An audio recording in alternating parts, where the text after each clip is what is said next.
Good morning and thank you for joining us on this edition of the Breakfast Rundown on TV1. I'm Therunee Karunaratne. As always, we're coming to you live from our Newsfirst studios here in Colombo. As usual, we have plenty of news to get into, local, international and sports. So let's start off with news here at home. This morning's lead news item is the weather news update coming in from the Met Department. The Met Department says that southwest monsoon conditions are gradually getting established across Sri Lanka.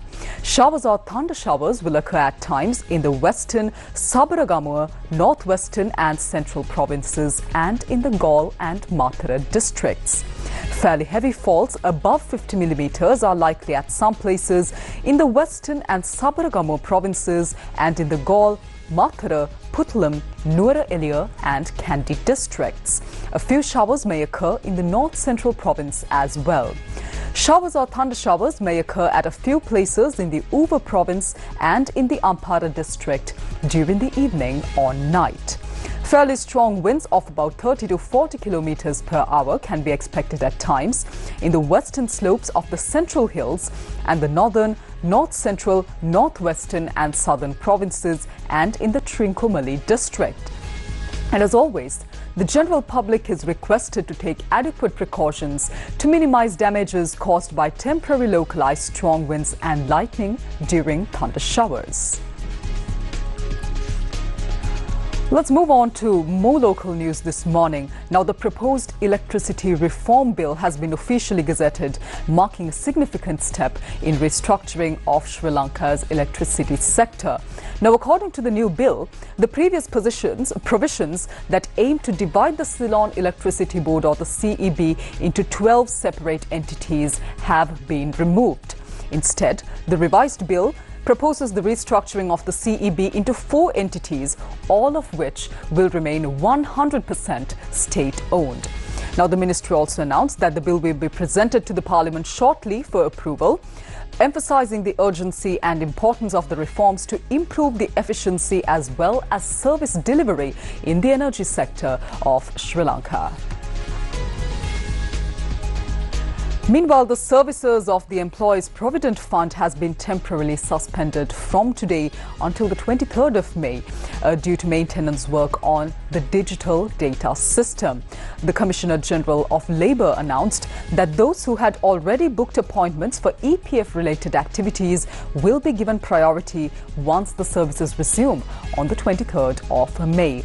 This temporary suspension is aimed at upgrading and maintaining the system to ensure better service delivery in the future. Meanwhile, the Ministry of Digital Economy of Sri Lanka has announced that necessary steps are being taken to swiftly pass the proposed cyber security bill in Sri Lanka. State Minister Eranga Weeraratne stated that the bill includes provisions to establish a dedicated cybersecurity authority which will be responsible for introducing and enforcing regulations related to national cyber security. He further explained that the proposed authority will develop a comprehensive legal framework to manage and monitor cybersecurity efforts across the island, ensuring robust protection against digital threats of all forms at any time. In addition to the regulations, the new law will also facilitate 24/7 cybersecurity monitoring, strengthening the country's ability to detect as well as respond to cybersecurity-related incidents in real time.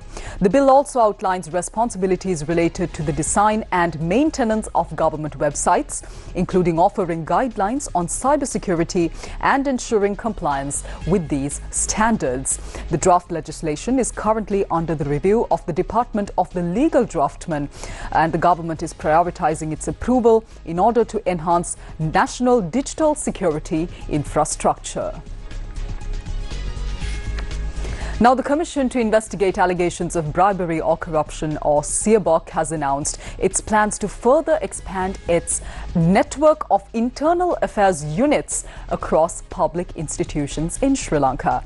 Now, as part of this initiative, the new internal affairs units are expected to be established in district secretariat offices, police stations, as well as local government bodies. This move is aimed at strengthening internal oversight as well as promoting accountability be on the grassroots level itself. Now, currently approximately 100 internal affairs units have already been established within various ministries as well as state institutions. These units were introduced following a circulation by the Presidential Secretariat as part of broader efforts to eliminate bribery and corruption in the public sector of Sri Lanka. The public can file complaints related to bribery and corruption through these respective internal affairs units established in these institutions, providing a direct as well as accessible mechanism to report misconduct within the general state system as well as institutions in our country.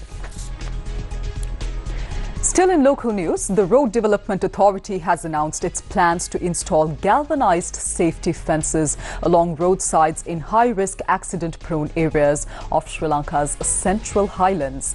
Now, according to the RDA, approximately 500 kilometers of such hazardous locations have been identified in the Nuwara Eliya district alone.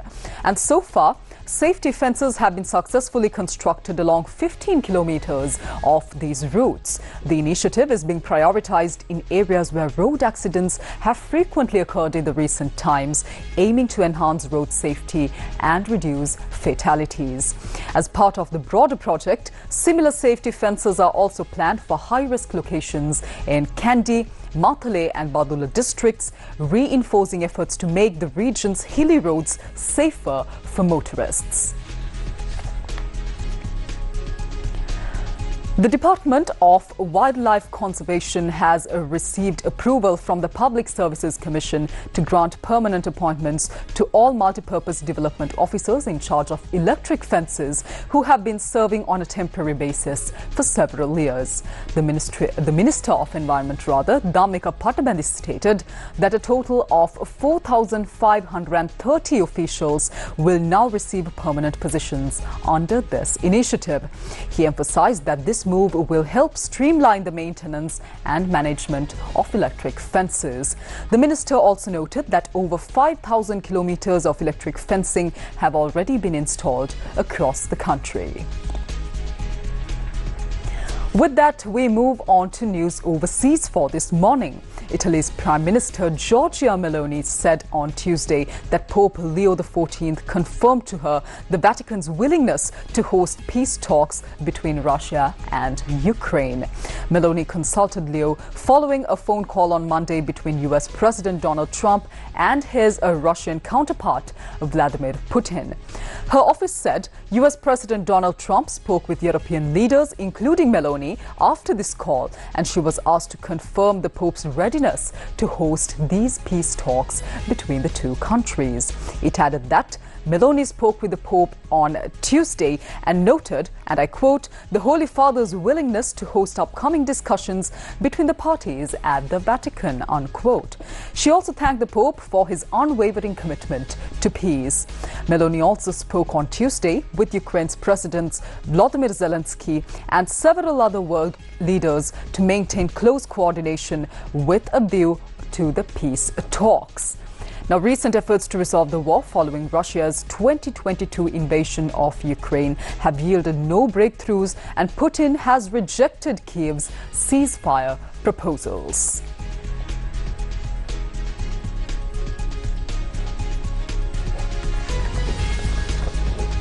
We finally move on to a sports news update for this morning. In sports, it's cricket. Rajasthan Royals secured a convincing 6-wicket victory over Chennai Super Kings in the 62nd match of the Indian Premier League or IPL 2025 held in Delhi. After winning the toss, Rajasthan Royals opted to bowl first. Now, their decision proved effective as Chennai Super Kings suffered an early collapse, losing their top 5 wickets for just 78 runs. Despite the setback, Dewald Brevis stabilised the innings with a solid knock of 42 runs. Yudhvir Singh and Akash Madhwal were the standout bowlers for Rajasthan, each claiming 3 wickets. Now, Chennai managed to post a competitive total of 187 runs for the loss of 8 wickets in their allotted 20 overs. In reply, Rajasthan Royals began their chase with Yashasvi Jaiswal as well as a young talent Vaibhav Suryavanshi opening their innings. Jaiswal contributed 36 runs while Suryavanshi top scored with an impressive 57, becoming the highest scorer of the innings. Captain Sanju Samson also played a crucial role in this match, adding 41 runs to the total. And chasing a target of 188, Rajasthan Royals achieved victory in just 17.1 overs with 4 wickets down. 2025 with a win. They've held their nerve under the perception of pressure. And it was a brave decision by Sanju Samson to choose. And that's a wrap of this morning's edition of the Breakfast Rundown on TV1. I'm Therunee Karunaratne. What you've got to do is simply join us tomorrow morning as well, as we will be bringing to you details of more of the very latest from here at home and around the world. Take care. Have a wonderful day ahead.